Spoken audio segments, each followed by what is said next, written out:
means something much different than it used to. It used to mean, oh, that's good. Now it means that's good for jobs. Very different.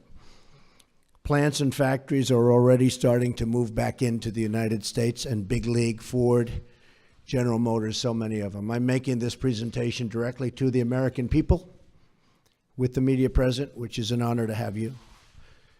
This morning, because many of our nation's reporters and folks will not tell you the truth and will not treat the wonderful people of our country with the respect that they deserve. And I hope going forward we can be a little bit different and maybe get along a little bit better if that's possible. Maybe it's not, and that's okay too. Unfortunately, much of the media in Washington, D.C., along with New York, Los Angeles in particular, speaks not for the people, but for the special interests and for those profiting off a very, very obviously broken system. The press has become so dishonest that if we don't talk about it, we are doing a tremendous disservice to the American people. Tremendous disservice. We have to talk about it to find out what's going on, because the press honestly is out of control. The level of dishonesty is out of control. I ran for president to represent the citizens of our country. I am here to change the broken system so it serves their families and their communities well. I am talking and really talking on this very entrenched power structure, and what we're doing is we're talking about the power structure. We're talking about its entrenchment. As a result, the media is going through what they have to go through to oftentimes distort, not all the time, and some of the media is fantastic, I have to say. They're honest and fantastic. But much of it is not. The distortion, and we'll talk about it, you'll be able to ask me questions about it. But we're not going to let it happen, because I'm here again to take my message straight to the people. As you know, our administration inherited many problems across government and across the economy. To be honest, I inherited a mess. It's a mess. At home and abroad, a mess. Jobs are pouring out of the country. You see what's going on with all of the companies leaving our country, going to Mexico and other places. Low pay, low wages, mass instability overseas, no matter where you look. The Middle East, a disaster. North Korea, we'll take care of it, folks. We're going to take care of it all. I just want to let you know, I inherited a mess. Beginning on day one, our administration went to work to tackle these challenges. On foreign affairs, we've already begun enormously productive talks with many foreign leaders, much of it you've covered, to move forward towards stability, security, and peace in the most troubled regions of the world, of which there are many. We have had great conversations with the United Kingdom and meetings, Israel, Mexico, Japan, China, and Canada. Really, really productive conversations. I would say far more productive than you would understand. We've even developed a new council with Canada to promote women's business leaders and entrepreneurs. Very important to me, very important to my daughter Ivanka. I have directed our defense community, headed by our great general, now Secretary Mattis. He's over there now working very hard to submit a plan for the defeat of ISIS, a group that celebrates the murder and torture of innocent people in large sections of the world. It used to be a small group, now it's in large sections of the world. They've spread like cancer. ISIS has spread like cancer. Another mess I inherited. And we have imposed new sanctions on the nation of Iran, who's totally taken advantage of our previous administration. And they're the world's top sponsor of terrorism.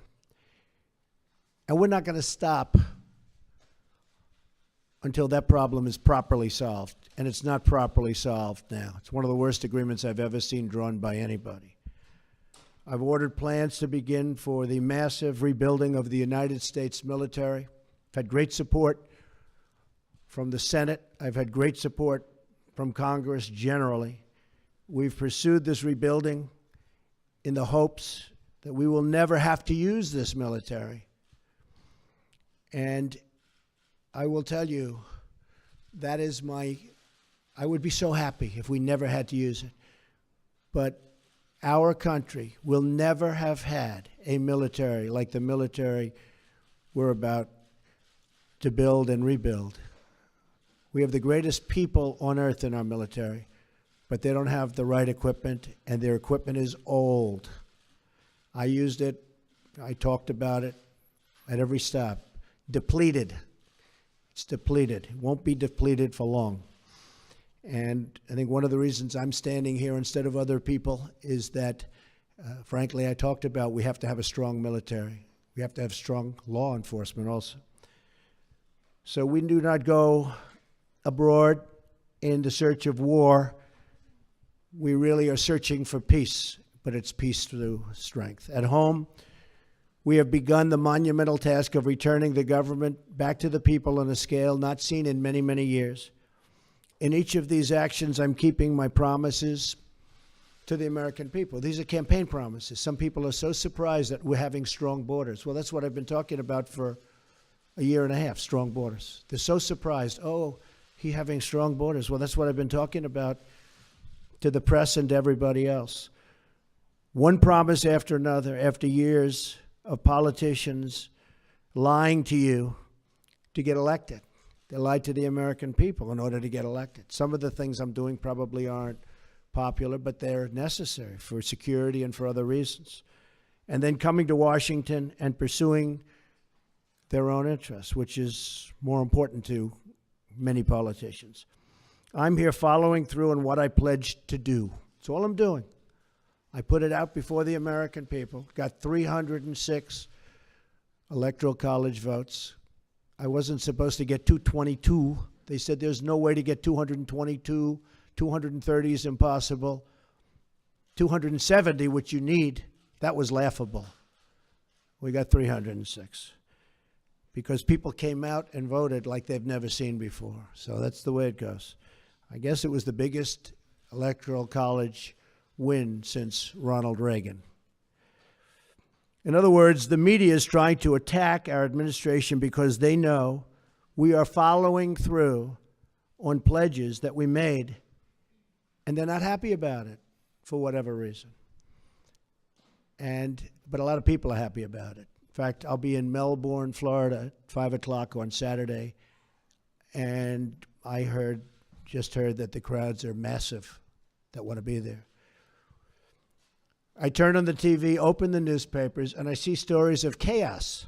Chaos. Yet it is the exact opposite. This administration is running like a fine-tuned machine, despite the fact that I can't get my cabinet approved. And they're outstanding people, like Senator Dan Coates, who's there, one of the most respected men in the Senate. He can't get approved. How do you not approve him? He's been a colleague, highly respected, brilliant guy, great guy. Everybody knows it. We're waiting for approval. So we have a wonderful group of people that's working very hard, that's being very much misrepresented about, and we can't let that happen. So if the Democrats all you have to do is look at where they are right now. The only thing they can do is delay, because they've screwed things up royally, believe me. Let me list to you some of the things that we've done in just a short period of time. I just got here. I got here with no cabinet. Again, each of these actions is a promise I made to the American people. So we'll go over just some of them, and we have a lot happening next week and in the weeks coming. We've withdrawn from the job-killing disaster known as Trans-Pacific Partnership. We're going to make trade deals, but we're going to have one-on-one deals, bilateral. We're going to have one-on-one deals. We've directed the elimination of regulations that undermine manufacturing and called for expedited approval of the permits needed for America and American infrastructure. And that means plant, equipment, roads, bridges, factories. People take 10, 15, 20 years to get disapproved for a factory. They go in for a permit. It's many, many years. And then at the end of the process, they spend tens of millions of dollars on nonsense. And at the end of the process, they get rejected. Now, they may be rejected with me, but it's going to be a quick rejection. Not going to take years. But mostly, it's going to be an acceptance. We want plants built, and we want factories built, and we want the jobs. We don't want the jobs going to other countries. We've imposed a hiring freeze on non-essential federal workers. We've imposed a temporary moratorium on new federal regulations.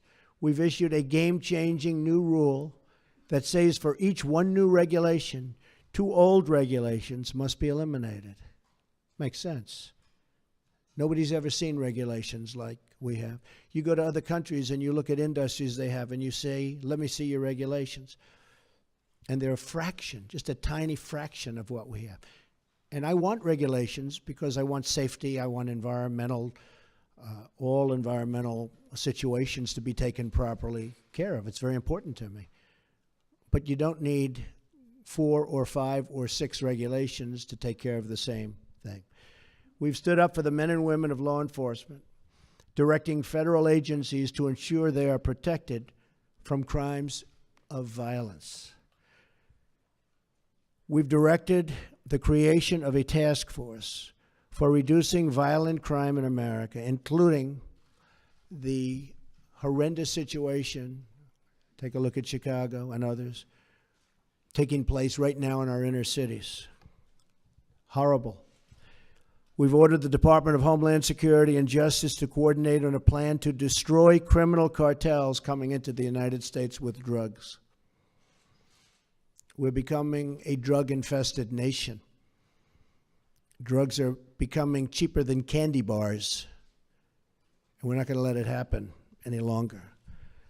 We've undertaken the most substantial border security measures in a generation to keep our nation and our tax dollars safe, and are now in the process of beginning to build a promised wall on the southern border. Met with General, now Secretary Kelly, yesterday, and we're starting that process.